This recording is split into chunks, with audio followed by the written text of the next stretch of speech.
Happy Friday, everybody. I wanted to debrief on week 2. I first wanted to say that I graded all of your week 1 assignments and most of you did them, which was a really good job. And I loved reading all of your responses and your thought processes and all of that. I'm going to go ahead and link like timestamps of this whole video so you can kind of skip ahead if there is a portion that you want to see more than others. So going over the Great Fossil Worksheet, looking at the observation log, a lot of people on day 4 and day 5 wrote, I didn't have a group to compare my answers with. Now, I know that the narrative in the instructions were kind of long. It was like a page plus, but in there it said that the group that you need to compare your answers with is in the video.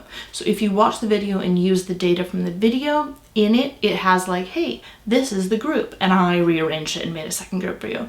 If you yourself kind of pulled out the fossils yourself, I had like a timestamp saying, hey, look at this time, this is the second group. So for future ones, just make sure to read all of the instructions, because if I say to like do a group, I do have the information there for you. It's not like a trick or something left over from before. When I graded it, as I was reading them, if anything like came to mind, I went ahead and wrote a little comment and then replied it. So if you want to see if I commented on your worksheet, go ahead into Google Classroom. I have the grades there. I have the grade in Aries, and then if I wrote a comment, it should be in Google Classroom as well.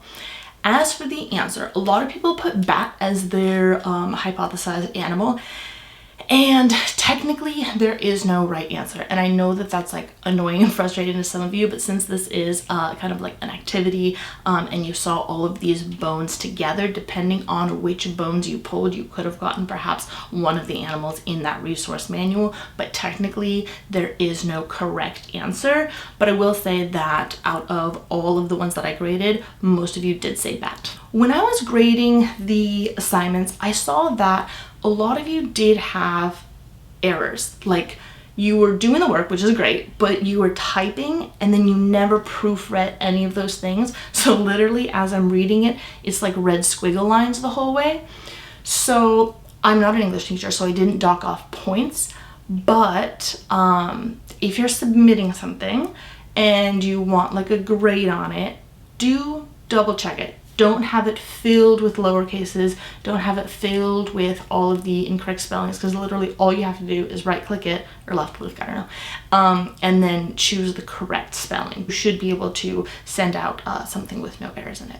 Since I have all of you in one Google Classroom, it is very helpful for me that you have your name and then you have your class name, because I still put it in my little like actual grading book as I graded it, got the computer, got the book, and if you have your class name, then I can flip to the correct spot. So then when I put it into Aries, I just have to go from the grade book to Aries, and I don't have to like try to remember what class and what universe you lived in. When you had the answers either like in bold, or if you put it in a different color or you underlined it, it did make it easier for me to read it and to grade it, just to like distinguish, because usually if you're writing in a notebook or something, it's typed and then handwriting. So the fact that some of you kind of differentiated that really helped me out. So now I'm going to go through and answer some of the most frequently asked questions on the Google form. A lot of people are asking about grades. So the thing is that your grades are what they are on the 5th grading period. The purpose of that is so that it doesn't penalize you for getting a lower grade in this last 7 weeks of school. So it's not that school's optional, it's just that you can't have your grade drop, because the state decided that, oh, if all of these kids did work at school or did school at home and they're trying and they don't have internet or they don't have computers, or is a different environment and they do poorly, are they doing poorly because of the environment, or are they doing poorly because they're not doing the work? So the frozen grade is just to prevent your grade from dropping.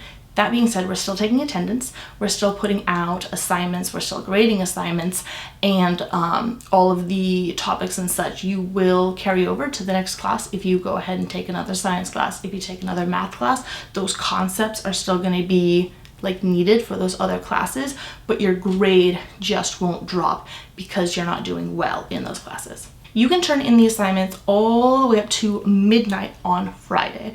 So if you go ahead and start it on Monday or Tuesday, you can definitely turn it in earlier, but you have until midnight on Fridays to turn in my assignments. If you did not go ahead and do week 1's assignment, you still can. I'm just gonna give you a 50%, so know that you can still turn it in, but you'll get a 5 out of 10 instead of a whatever you were gonna get.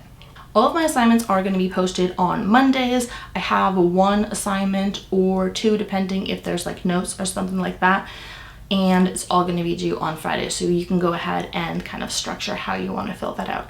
I did film a bonus video this week about how to create your own schedule if you were kind of like stressed out or not knowing how to do that. I'll have that linked in the description below. If you have a grade that you want to improve, let's say you got an F, D, C, any grade that you want to improve, I'm going to go ahead and I'm entering in all the grades, and it's your whole cumulative semester, right? So treat this distance learning as almost like a grading period. It's like 7 weeks. Most of the grading period are 6, right?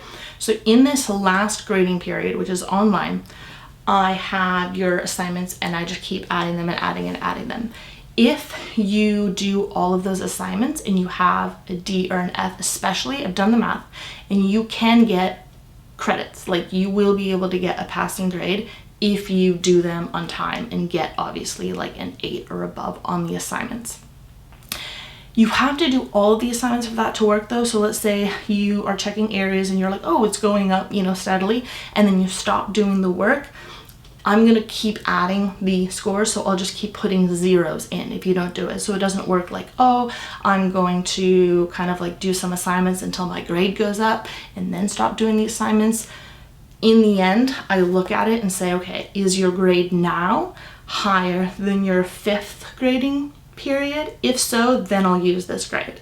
If you've been turning in all the work and doing all the things and doing the best that you can, but it's not higher than your 5th progress report, then you'll get your 5th grading progress report grade for your final grade.